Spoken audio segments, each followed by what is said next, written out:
नमस्कार, स्वागत है नेशनल एनजीओ क्लब के हमारे इस प्लेटफॉर्म पे। आज हम जानेंगे 12A ATG प्रोविजनल और परमानेंट के विषय में। हमारे बीच में शुभम द्विवेदी जी हैं जो नेशनल एनजीओ क्लब के संस्थापक हैं और साथ ही इनकम टैक्स के एक माने जाने वकील हैं। हमारे एनजीओज के लिए आज बहुत ही इम्पोर्टेंट दिन है, उनको ये जरूर सुनना चाहिए। और शुभम द्विवेदी जी जो कि हमारे इनकम टैक्स के एक्सपर्ट हैं, वो आज आपके सारे डाउट को हमारे इस प्लेटफॉर्म के माध्यम से क्लियर करेंगे। शुभम जी, हमारे एनजीओज का जो पहला प्रश्न है आपसे कि परमानेंट 12A ATG कैसे होता है? जब भी आपकी संस्था चाहे वो सोसाइटी में रजिस्टर्ड हो, ट्रस्ट में रजिस्टर्ड हो या सेक्शन 8 में रजिस्टर्ड हो और वो उसके पास प्रोविजनल रजिस्ट्रेशन आ जाता है तो वो विदिन द 6 मंथ के लिए वैलिड होता है और उसमें 3 साल के लिए लिखा होता है, उसको मैं बाद में क्लियर करूंगा। तो विदिन द 6 मंथ के अंदर आपको परमानेंटली अप्लाई करना होता है। जैसे आप परमानेंटली अप्लाई कर देते हैं तो आपको इनकम टैक्स डिपार्टमेंट से हियरिंग नोटिस आती है। उस हियरिंग नोटिस में अप्रॉक्सीमेट 27 से 28 पॉइंट होते हैं जो आपके एनजीओ संबंधित वो सारा रिकॉर्ड मानते हैं। उस रिकॉर्ड को लेके आपको उपस्थित होता है इनकम टैक्स डिपार्टमेंट में, या आप ऑनलाइन हियरिंग कई स्टेट में ऑनलाइन हियरिंग का माध्यम है, वहाँ उसके माध्यम से आप कर सकते हैं। और उत्तर प्रदेश उत्तराखंड में ऑफलाइन हियरिंग का सुविधा उपलब्ध है। तो इनकम टैक्स डिपार्टमेंट में ऑफलाइन उपस्थित होकर सारे वो जितने 28 पॉइंट हैं उनको क्लियर करना होता है। उसके बाद जो CIT एग्जामिशन रहता है, अगर उसको लगता है कि आपकी संस्था को परमानेंट दिया जाना चाहिए तो वो आपकी संस्था को परमानेंट रजिस्ट्रेशन देता है। तो this is the procedure of the permanent registration. Shubham ji, हमारे एनजीओज का जो अगला प्रश्न है आपसे कि 12A ATG कितने प्रकार के होते हैं? ये बहुत महत्वपूर्ण प्रश्न है क्योंकि कई संस्थाएं इस डाउट में रहती हैं कि जो हमने 12A ATG करा लिया है वो हमारा एक परमानेंट रजिस्ट्रेशन है या यही एक रजिस्ट्रेशन होता है, URN नंबर हमारा ये इसमें मिल गया तो ये वैलिड है हमारा। तो आपको बताना चाहूँगा 12A ATG 2 तरीके के होते हैं। एक होता है प्रोविजनल रजिस्ट्रेशन, एक होता है परमानेंट रजिस्ट्रेशन। प्रोविजनल रजिस्ट्रेशन जो रहता है वो विदिन द 6 मंथ पीरियड के लिए रहता है और परमानेंट जो रहता है 5 साल के लिए रहता है। तो 2 रजिस्ट्रेशन होते हैं। शुभम जी, क्या आप थोड़ा हमें एलोबरेट करके बताएंगे कि 12A ATG प्रोविजनल कितने साल के लिए वैलिड होता है?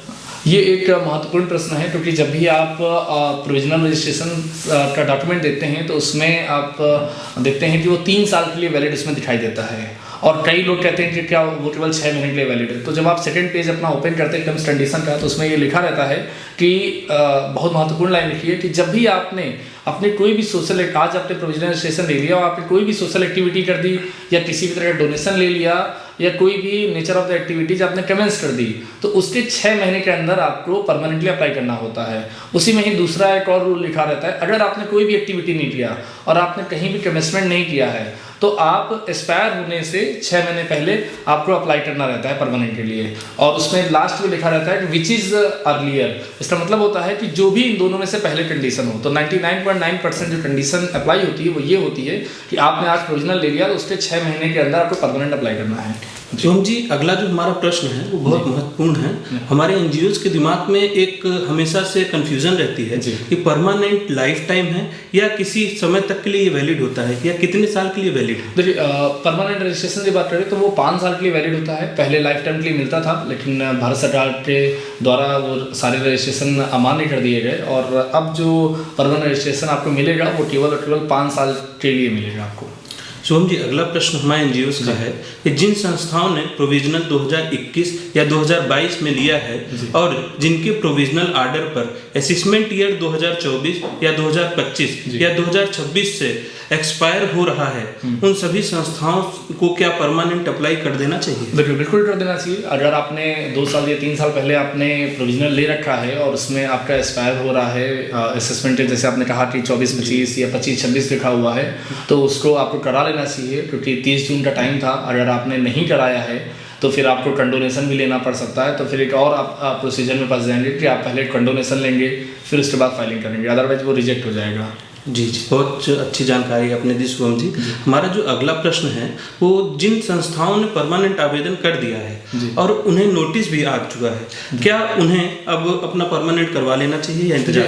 जब भी आपने परमानेंट आपने अप्लाई कर दिया और उसके बाद आपको नोटिस रिसीव हो गई है तो नोटिस रिसीव होने के बाद सबसे पहले आपको क्या करना है कि आपको कोई जो इनकम टैक्स डिपार्टमेंट में एक्सपर्ट लॉयर है या CA है उनसे आपको कंसल्ट करना है और उसके माध्यम से वो डॉक्यूमेंट्स रेडी करके इनकम टैक्स डिपार्टमेंट में आपको हियरिंग करनी है और हियरिंग करने के बाद ही आपको परमानेंट मिलेगा। बिना हियरिंग के आपको परमानेंट नहीं मिलना है और अगर आपने नोटिस को अनदेखा कर दिया तो आपका वो परमानेंट जो एप्लीकेशन है वो रिजेक्ट हो जाएगा। शुभम जी, जैसा कि एनजीओ को बताया जा रहा है कि परमानेंट अगर रिजेक्ट हो गया तो क्या प्रोविजनल भी रिजेक्ट हो जाएगा साथ में? ये एक जरूरी बात है कि जैसे ही अगर आपका परमानेंट रजिस्ट्रेशन रिजेक्ट हो जाता है तो तत्काल रूप से as per the law income tax act जो है हमारा, उसके तहत आपको प्रोविजनल रजिस्ट्रेशन भी तुरंत ही रिजेक्ट कर दिया जाएगा। तो वो आपका परमानेंट जब रजिस्ट्रेशन आर्डर आएगा उसमें नीचे लास्ट लाइन लिखा रहेगा कि as per the rule provisional registration is also cancelled.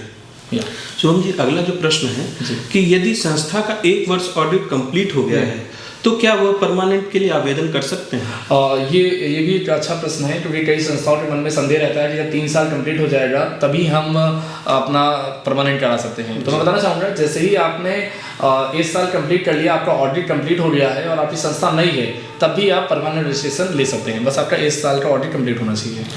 अगला जो हमारा प्रश्न शुभम जी कि यदि प्रोविजनल रजिस्ट्रेशन मिल गया है, ठीक है, तो कितने दिन में परमानेंट आवेदन किया जा सकता है? जैसे मैंने पहले बताया था कि विद इन द 6 मंथ आपको अप्लाई करना रहता है, लेकिन आप ये बात समझ के रखिए कि अगर आपने आज मान लीजिए डेट, आप आज की डेट में आपने प्रोविजनल रजिस्ट्रेशन करा लिया तो आपको लगता है कि हमें इंतजार करना है परमानेंट के लिए 6 महीने 3 साल, ऐसा नहीं है। आप जाके 3 दिन बाद आप जाके परमानेंट अप्लाई कर सकते हैं और आपको विद इन द 1 मंथ के अंदर प्रोविजनल जैसे ही मिल गया, विद इन द मंथ के अंदर आप परमानेंट भी ले सकते हैं। जी शुभम जी, अगला जो हमारा प्रश्न है, परमानेंट रजिस्ट्रेशन किस तारीख से माना जाएगा? बिल्कुल, ये एक बड़ा संदेहजनक प्रश्न है, क्योंकि ये होता क्या है कि अमूमन लोगों को लगता है कि हमने आज परमानेंट की फाइलिंग किया है तो हमें आज की डेट से 5 साल के लिए मिलना चाहिए। लेकिन होता क्या है कि आपको आज की डेट से नहीं मिलता है, जिस तारीख को आपने प्रोविजनल रजिस्ट्रेशन कराया था उसी प्रोविजनल रजिस्ट्रेशन को परमानेंट किया जाता है। तो आपको जो परमानेंट रजिस्ट्रेशन जिस असेसमेंट ईयर से मिलेगा वो उसी असेसमेंट ईयर से मिलेगा जब भी आपको प्रोविजनल रजिस्ट्रेशन मिला था। तो प्रोविजनल रजिस्ट्रेशन जिस तारीख को मिला था वहाँ से परमानेंट माना जाए, क्योंकि वो 6 महीने के लिए वैलिड था। बहुत ही अच्छा था शुभम जी, और हम ये भी जानना चाहेंगे साथ में कि आपकी क्या सलाह है परमानेंट को लेकर के?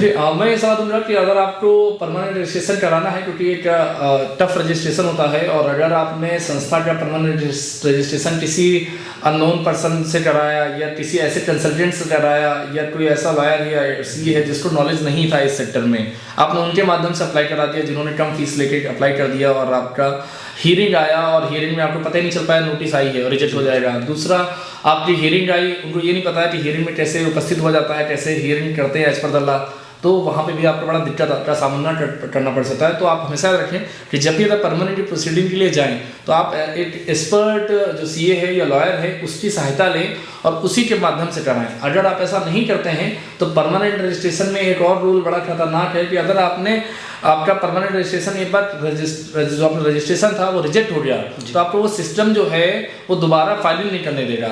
उस केस में आपका प्रोविजनल भी चला जाएगा, परमानेंट भी चला जाएगा। तो ये बड़ी दिक्कतें रहती हैं। तो अगर किसी भी एनजीओ को ऐसी कोई दिक्कत हो रही है और वो चाह रहा है कि हमें कुछ जानकारी चाहिए या हमसे सलाह लेना चाह रहा है या हमारी सहायता चाह रहा है, तो नीचे नंबर रहेगा, उसमें वो आप डाल दीजिएगा नंबर, उसके माध्यम से वो हमसे बात कर सकता है और अपनी समस्त सलाह ले सकता है। बहुत बहुत धन्यवाद शुभम जी, आपने बहुत ही जरूरी जानकारी आज हमें दी 1280 से संबंधित। और हम अपने एनजीओ से एक बहुत ही रिक्वेस्ट करना चाहेंगे कि अगर किसी भी तरीके का आपको परमानेंट या 1280 की आवश्यकता है तो वो अवश्य ही नेशनल एनजीओ क्लब पे भरोसा कर सकते हैं, क्योंकि आपको पता है कि मार्केट में कितने तरीके के फ्रॉड चल रहे हैं आजकल। और अगर आप किसी भी फ्रॉड का इस तरीके से शिकार हो जाएंगे तो हो सकता है आपके पैसे के साथ साथ समय के साथ साथ आपने जो संस्था के लिए बहुत कुछ सोच रखा है वो कहीं ना कहीं नष्ट हो जाएगा। धन्यवाद। इसी के